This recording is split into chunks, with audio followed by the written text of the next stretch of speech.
Hey, welcome back everybody. Today we're going to be covering the install and review of the Diode Dynamics HitchMount LED light.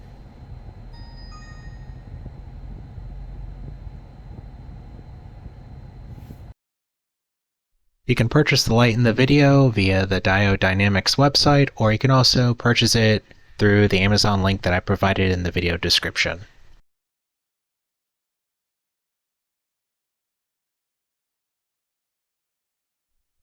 Here's how the light comes packaged and sent to you. The C1R version has a strobing fourth brake light feature, which is cool. So all the components in the kit are super high quality, and Diode Dynamics also adds in a convenient Y harness that makes plugging into the factory harness super easy and convenient.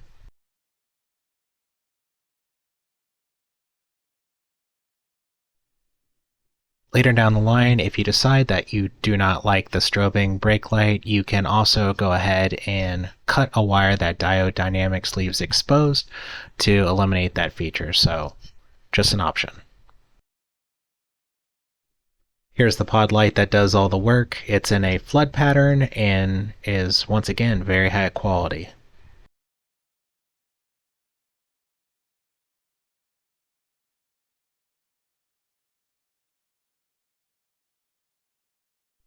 The harness that Diode Dynamics included in the kit ended up actually being higher quality than I was anticipating. Really nice packaging and super convenient with plugging everything together. Literally just takes minutes. Here's a quick rundown of some suggested tools. I've provided links in the video description if you need them, but they're pretty basic. You need some safety glasses, flathead screwdriver, electrical tape, black zip ties, a box cutter or a knife if you decide to lock your light. A flashlight definitely helps. You'll need your Lexus OEM GX toolkit to lower your spare tire, and work gloves are also suggested. To get to your spare tire, you want to go ahead and lock your cargo door in place.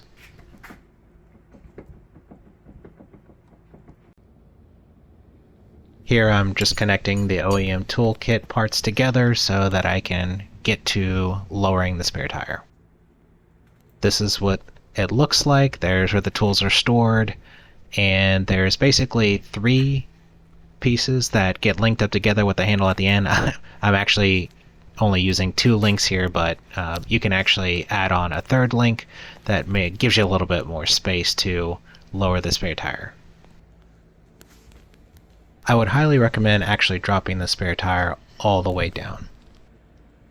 Here's my hitch that the pod light will be installing into, and I'll be locking it into place with a little hitch lock.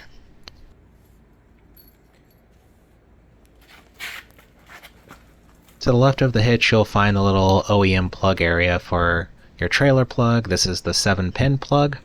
We'll actually be connecting the Y harness on the back side of that.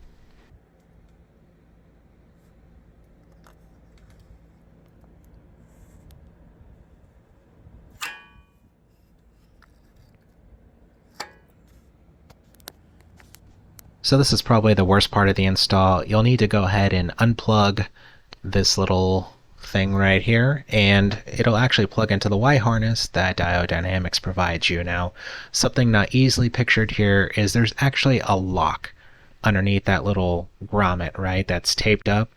I didn't know that, so I kept on tugging at it, and I didn't know why it wasn't coming off. As it turns out, there's just a hard to see little lock on the other side of this. You'll see that in some other video that I have.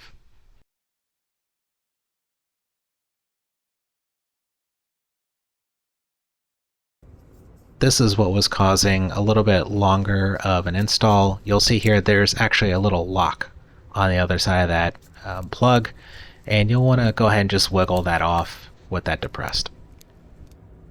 So you don't need to take off that tape that was kind of taping down that wiring cover, but that's something I did when I was figuring this out. I just didn't find it in time before I removed that tape. Everything plugs in super conveniently on the back side.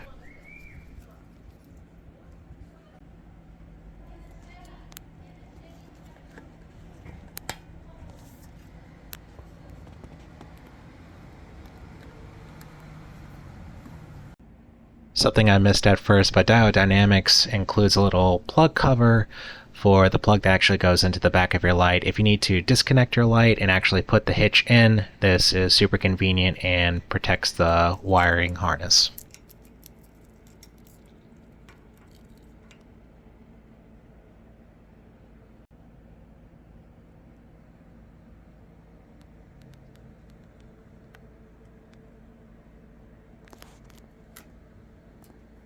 Now you can go ahead and just plug in your light. Super easy, super convenient, fits right in. You can choose just to leave it snapped in to the hitch, or you can actually lock it into place.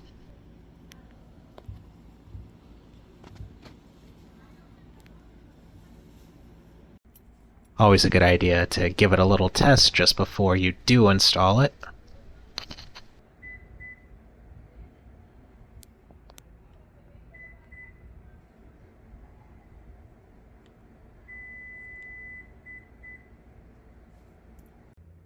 Now in my case, I'm deciding to lock this in place. This is an option that you can do, but basically you just break off these little tabs. It actually scores really easily with a razor blade, and you could probably break that off, maybe 30 seconds or less. Once again, it scores and cuts off really easily.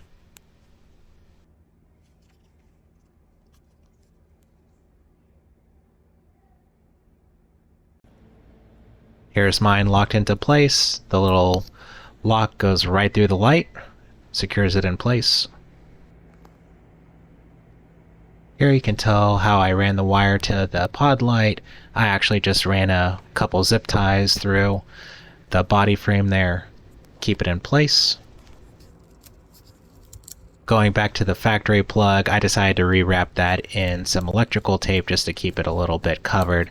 Again, you do not have to remove that electrical tape, best I can tell, but I was trying to figure out why this plug was not coming off easily, so I had to rewrap mine.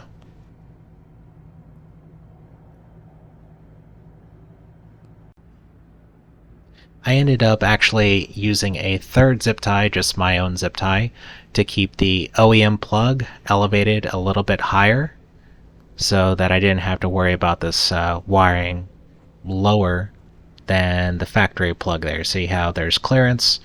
So just wanted it mounted a little bit higher out of the way.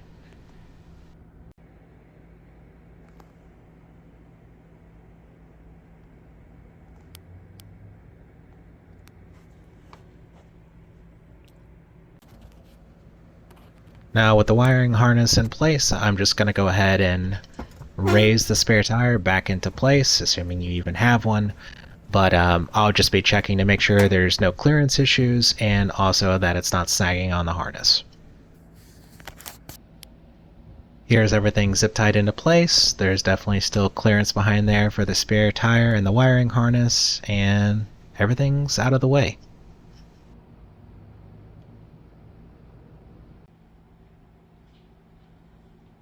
Here's just a quick daytime test. Whenever you unlock the car with the C1R version, it's just naturally going to double flash like that, and it's actually very bright, even during the day. I would say that the camera doesn't really do a lot of justice. Something to notate here, in the C1R version, although it does strobe like that, it doesn't always strobe. So for instance, if you're stuck in, stop and go traffic, the light knows that it's only going to flash after so many seconds. So, you're not constantly flashing your brake light.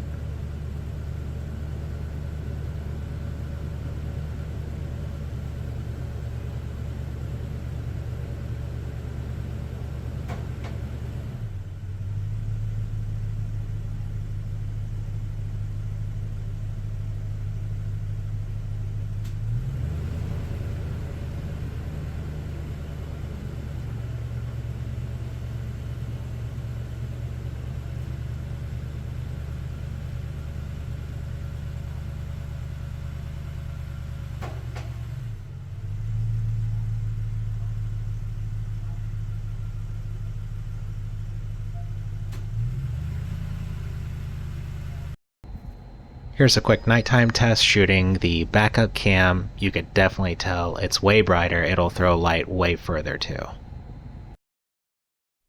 Here's just some final thoughts. Overall, I really did like the product. I would say that all of the components were really high quality. Everything was really well thought out. You could definitely tell. The install convenience with the provided harness was awesome, super thoughtful. I thought the light output was great, actually more than I was anticipating, and I thought the pricing overall was very good too. The only other thoughts that I had here, and this is not critical, but just something to notate, is the C1R version that I installed in this video is kind of like a largest jump compared to the non-R version, but overall, I still think it's worth it. So that's it today. I really did like the product. If there's any questions, just let me know in the comments section. And if you could, just like and subscribe. Definitely helps. Thanks, folks. Take care.